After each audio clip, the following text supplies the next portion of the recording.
All right, my history besties. Today we're spilling the tea on one of America's most wild legislative experiments, the 18th Amendment. Imagine banning alcohol nationwide. Yes, they really thought that would work. Spoiler alert, it did not.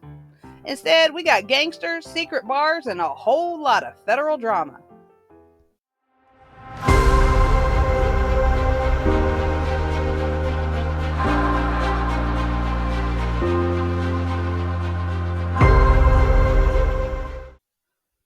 The early 1900s were all about progress, reform, and fixing society's so called problems.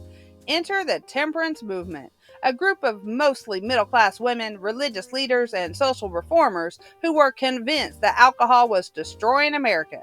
These reformers saw drinking as the root of crime, domestic violence, and laziness, especially among the working class. And they weren't entirely wrong. Many families suffered when men spent their wages on booze instead of rent and food. But the solution they came up with, oh, honey, that was another story. Now, let's talk about why so many middle class women were leading the temperance charge. By the late 19th century, industrialization had changed family life. Shorter work hours meant that men had more free time, and thanks to new household inventions like washing machines and gas stoves, middle class women had more leisure time than ever before. Instead of spending that free time shopping or socializing, they got politically involved. And their number one issue? Alcohol. Many of these women were tired of seeing their husbands come home drunk from saloons, leaving them to stretch what little money was left for groceries and rent. There was no social safety nets, so if a husband drank away his paycheck, his family suffered. Angry and desperate, these women organized. The Women's Christian Temperance Union, led by Frances Willard, launched campaigns across the country, holding rallies and pressuring lawmakers to take action. Some women, like Carrie Nation, took things a little more personally, storming into bars with an actual hatchet and smashing liquor bottles. And let's not forget that this was before women had the right to vote, so Prohibition became their way of flexing political power. By teaming up with the Anti-Saloon League, temperance activists pushed hard for national alcohol bans. Their efforts finally paid off in 1919 when the 18th Amendment was ratified, outlawing the manufacture, sale, and transportation of alcohol. But here's the kicker: it didn't actually ban drinking. Confused? You should be.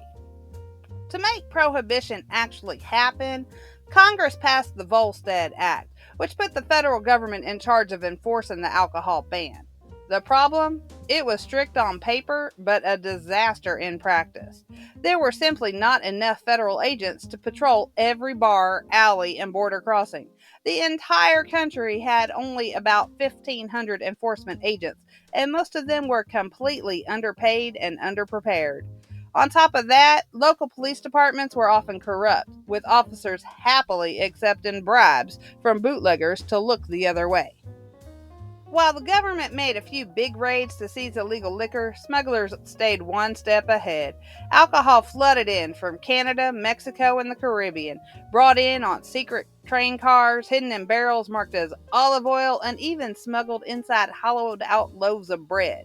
Wealthy Americans stocked up before Prohibition went into effect, filling their basements with enough booze to last a lifetime.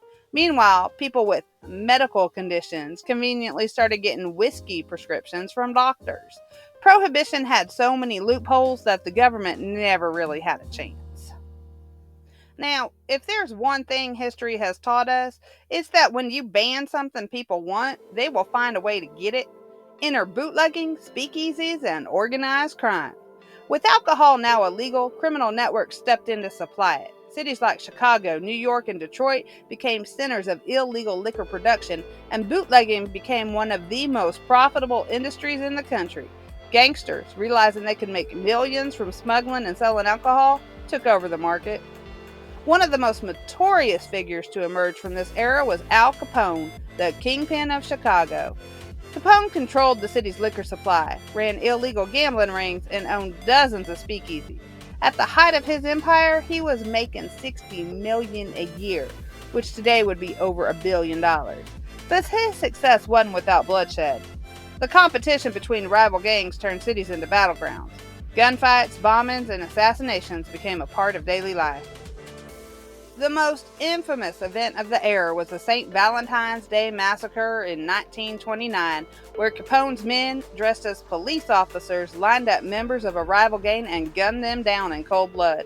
The brutality shocked the nation, and suddenly, people began to question whether Prohibition was really worth it. But violence wasn't the only issue. Corruption seeped into every level of law enforcement and politics. Policemen, judges, and even politicians were all taking bribes from gangsters, making it nearly impossible to shut down the illegal alcohol trade. Prohibition didn't just fail to eliminate crime, it created an entirely new criminal empire. But let's not forget, Prohibition didn't just turn the US into a crime scene, it also changed culture. When something is illegal, it suddenly becomes way cooler. Drinking became an act of rebellion, and nowhere was that more obvious than at speakeasies. These secret underground bars, hidden behind unmarked doors and requiring passwords to enter, became the heart of the 1920s nightlife. Inside, people sipped bootleg liquor, danced to jazz, and threw caution to the wind. And it wasn't just men. Women were drinking in public like never before. Flappers, with their short skirts, bobbed hair, and fearless attitudes, challenged traditional gender norms. No longer sitting at home, these women partied right alongside the men, defying expectations and sparking new conversations about female independence. Meanwhile, jazz music exploded, with artists like Louis Armstrong and Duke Ellington turning speakeasies into cultural hotspots. Prohibition didn't just fail, it launched the jazz age. By the late 1920s, the economy was tanking, and Americans were looking for a way out of financial ruin. The government quickly realized that it was missing out on billions in lost alcohol tax revenue. In 1933, President Franklin D. Roosevelt ended Prohibition by signing the 21st Amendment, making alcohol legal again. His first words after signing the repeal, "I think this would be a good time for a beer." Iconic. So, what did we learn? Making something illegal doesn't make it disappear, it just goes underground. Organized crime thrives in prohibition like situations, and laws that ignore what people actually want tend to fail spectacularly. But if nothing else, prohibition gave us mobsters, flappers, jazz, and speakeasies. Basically, the entire aesthetic of the Roaring Twenties.